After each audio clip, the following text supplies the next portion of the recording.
The house was eerily quiet when I walked in, dragging my suitcase behind me. I wasn't supposed to be home yet, but I hadn't told Sarah I was cutting my work trip short. As I climbed the stairs, I heard voices, hers soft and breathless, followed by a man's low chuckle. My chest tightened as I pushed the bedroom door open. There she was, tangled in the sheets with Jake, her so-called gym buddy. She froze, her eyes wide with shock. Jake bolted upright, scrambling for his clothes.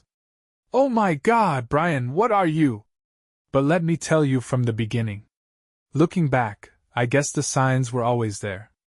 It's funny how hindsight works, magnifying all the little things you brushed off because you didn't want to seem paranoid or clingy. Sarah and I had been married for 7 years. It wasn't a perfect marriage, no one's is, but it was ours, and I thought it was solid. I thought we were solid. We met at a friend's wedding, one of those storybook moments that feels like fate. She was charming, confident, the kind of woman who could light up a room without trying. I fell hard and fast. By the time we said, "I do," I was convinced I'd hit the jackpot. For most of our marriage, Sarah was my rock. She had this way of making life feel like an adventure, even in the mundane. Road trips, Sunday brunches, spontaneous movie nights, it all felt easy with her. Or at least it used to. I think the first crack appeared about a year ago, when she decided to get into fitness. At first, I was proud of her.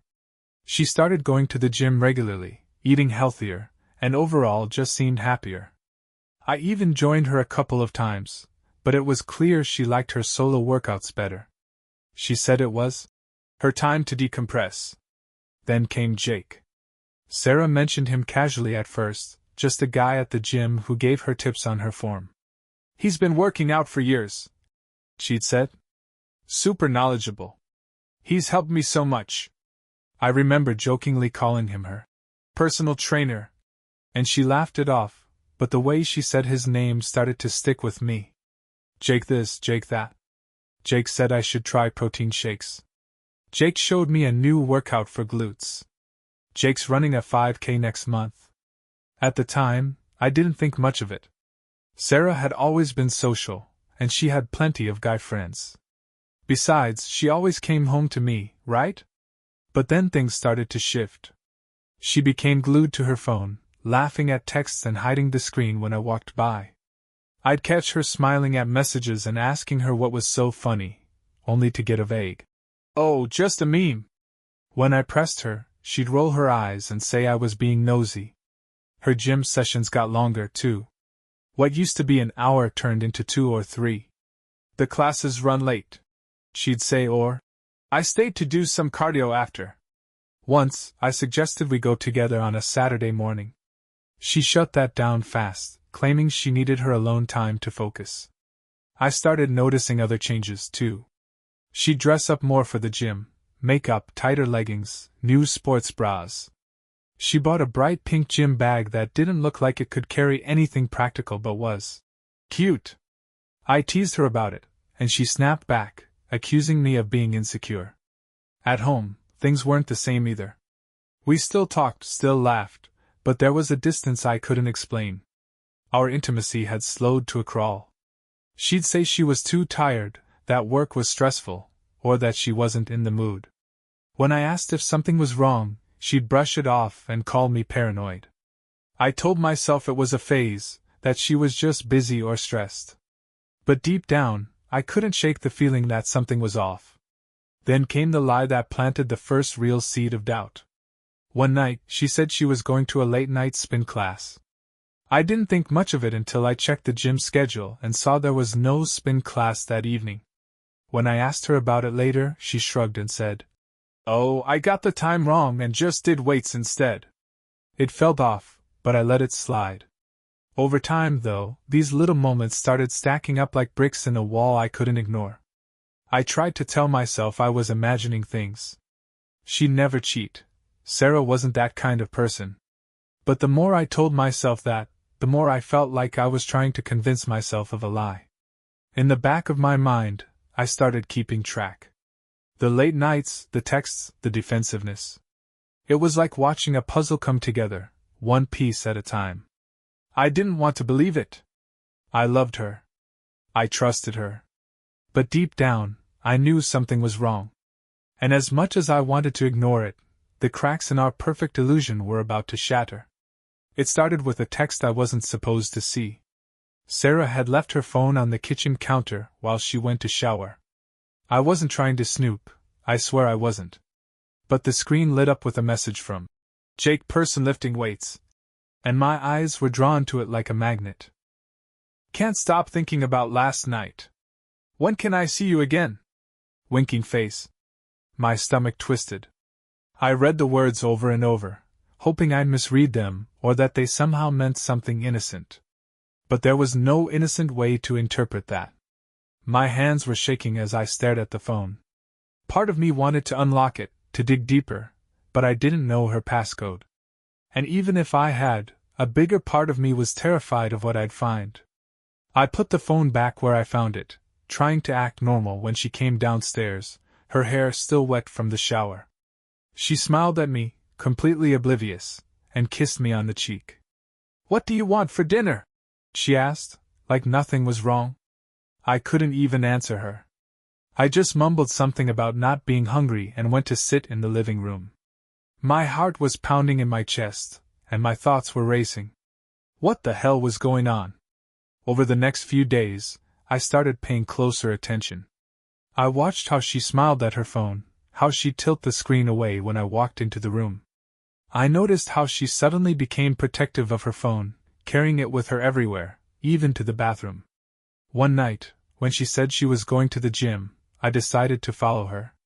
I felt like a complete creep, sitting in my car in the parking lot, but I needed answers. I watched her walk into the gym, dressed in her usual tight leggings and a tank top that showed off her figure. At first, I felt stupid for doubting her. Maybe she really was just working out. Maybe I'd overreacted. But about an hour later, I saw her walk out. She wasn't alone. Jake was with her. They were laughing and talking like they didn't have a care in the world. My stomach churned as I watched them walk to his car. She climbed into the passenger seat, and they drove off. I followed them. They went to a small cafe across town, the kind of place no one would think to look for them.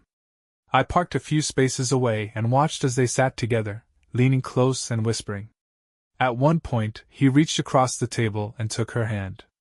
She didn't pull away. I stayed there for over an hour, watching as they finished their coffee and left.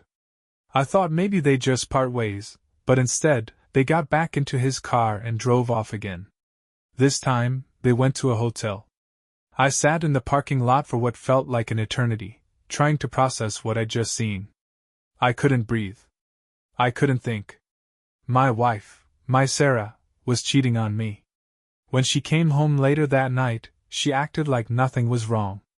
She even climbed into bed next to me, kissed my cheek, and said, "Good night, babe." I lay there in the dark, staring at the ceiling, feeling like I was going to be sick. The next day, I decided to confront her. But first, I needed more proof. I couldn't just rely on what I'd seen. I needed something concrete. I started with her phone.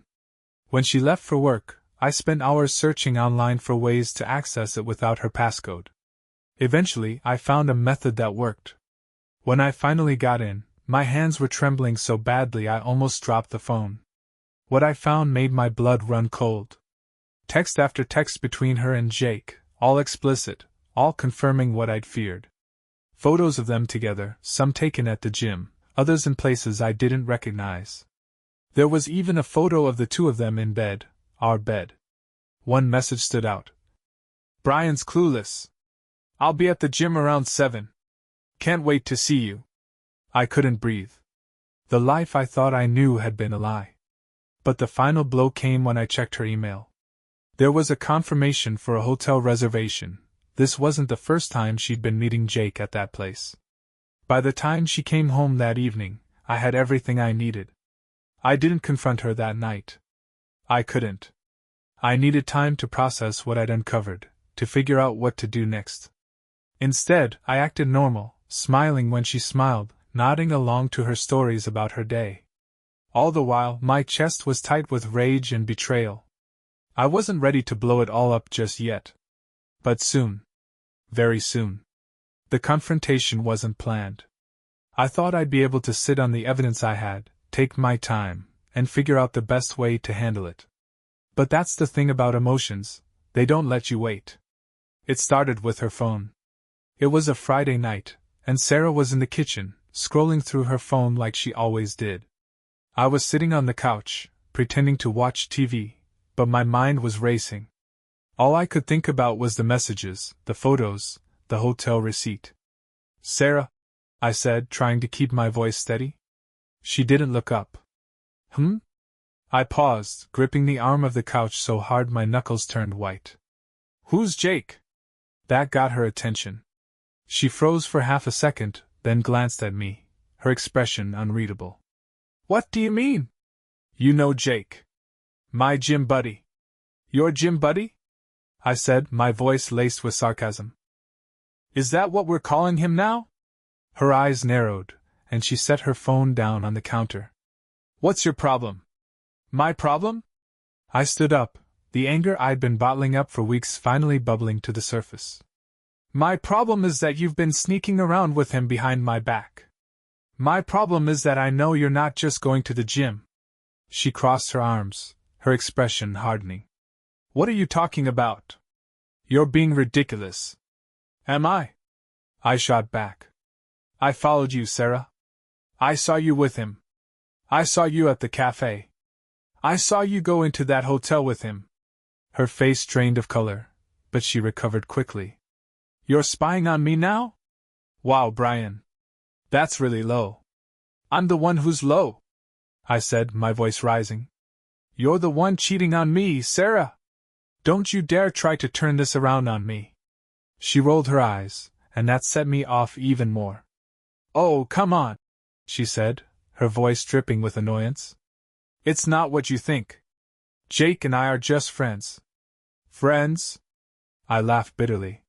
"Friends don't text each other things like, 'Can't stop thinking about last night.' Friends don't book hotel rooms together. Do you think I'm stupid?" For a moment, she looked like she might deny it again, but then her expression changed. She sighed and ran a hand through her hair. "Fine," she said. "You want the truth? Yes, I've been seeing Jake. But it's not like you think." "Not like I think?" I repeated, incredulous. "You've been sleeping with him, Sarah. How else am I supposed to think about it?" She threw her hands up in frustration. "You don't get it, Brian. You've been so distant lately. You're always working, always stressed, and I've been feeling alone. Don't you dare blame this on me," I said, pointing a finger at her. "I've been working to support us, to give us a good life. And this is how you repay me?" She shook her head, her eyes flashing with anger. "You're not perfect, Brian. You act like you are, but you're not. You've been checked out for months. I didn't want to feel this way, but Jake made me feel wanted, okay? He made me feel alive." Her words hit me like a punch to the gut. I stared at her, struggling to process what she just said. "So this is my fault?" I asked, my voice barely above a whisper. "I'm not saying that," she said, her tone softening. "But maybe if you'd been more present." I cut her off, my anger flaring up again. "Don't. Just don't. I can't believe you're trying to justify this." She opened her mouth to say something else, but I held up a hand to stop her. "I don't want to hear it, Sarah. I don't want to hear your excuses, your justifications. You cheated. End of story." She looked at me, her eyes glistening with tears, but I didn't feel sorry for her. I couldn't. "You don't understand what it's like," she said quietly. "I didn't mean for it to happen, but it did. And now, I don't know." Her words were like a dagger, twisting in my chest. I wanted to scream, to cry, to throw something, but all I could do was stand there, shaking my head. "I gave you everything, Sarah. I trusted you. And you threw it all away for him." She didn't respond. She just stood there, staring at me, and for the first time, I saw her for who she really was, not the woman I thought I married, but someone else entirely. The silence stretched between us, heavy and suffocating. Finally I spoke. "You need to leave." Her eyes widened. "What? I can't do this right now," I said, my voice cold. "You need to go. Stay with a friend, with Jake, I don't care. But I need you out of this house. Brian." "Go, Sarah," I said firmly, cutting her off. She stared at me for a long moment, then nodded, grabbing her purse and her keys. As she walked out the door, I felt a strange mix of relief and devastation. When the door closed behind her, I sank onto the couch, my head in my hands. The anger was still there, but now it was mixed with a deep, aching sadness. How had it come to this? I sat there for hours, replaying the conversation in my head, dissecting every word, every moment. And for the first time, I started to wonder if I even wanted to fix this, or if it was already too late. The house felt unbearably empty after Sarah left. I sat on the couch in silence, staring at nothing, the only sound coming from the faint hum of the refrigerator in the kitchen. It was strange how quiet the world could get when your life was falling apart. I thought I'd feel relief after kicking her out. She betrayed me, she was the villain here. But the relief never came. Instead, there was a crushing weight on my chest that made it hard to breathe. That first night alone was the worst. I didn't sleep. Every time I closed my eyes, I saw her with Jake. Laughing. Smiling. Touching. The images felt burned into my mind, as vivid as if they were happening in front of me. I cycled through every emotion imaginable. The rage came first. I punched the wall in the hallway so hard I left a dent and bruised my knuckles. I cursed her name, Jake's name, the universe itself. How could she do this to me? After everything we'd been through, after all the promises we'd made? But the rage didn't last long. It was quickly replaced by sadness, a deep, soul-crushing sadness that left me curled up on the bed, staring at the empty space where she used to sleep. I couldn't help but replay our happy moments, the day we moved into the house, the lazy Sunday mornings, the inside jokes only we understood. It all felt like a lie now. Then came the guilt. I started picking apart everything I'd done, or hadn't done, in our marriage.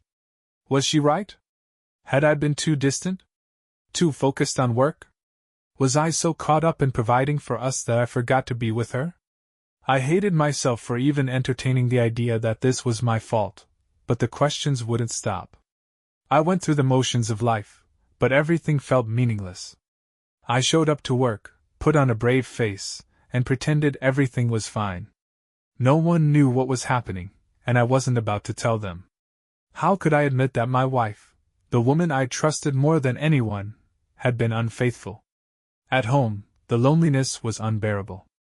Every room was a reminder of her. The kitchen still smelled faintly of her perfume. The couch cushions were indented from where she always sat. Her favorite mug was still in the sink.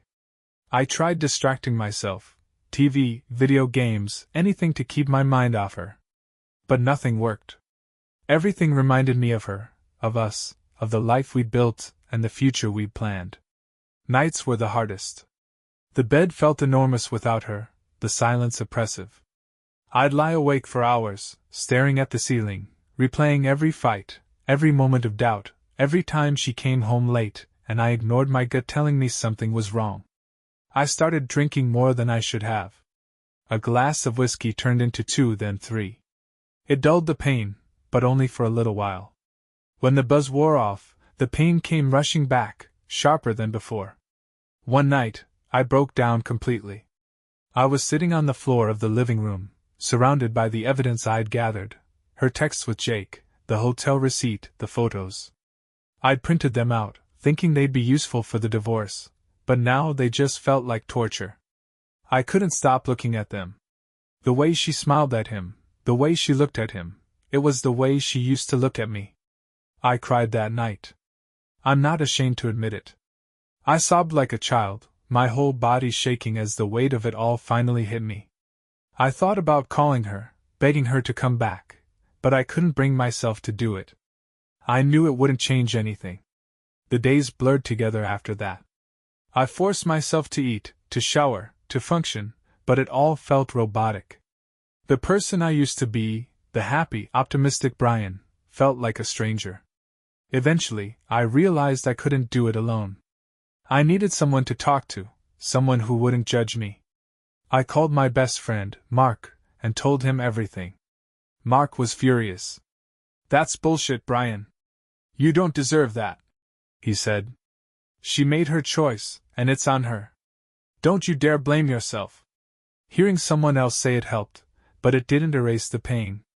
Mark came over that night with a 6-pack of beer and a stack of old movies we used to watch in college.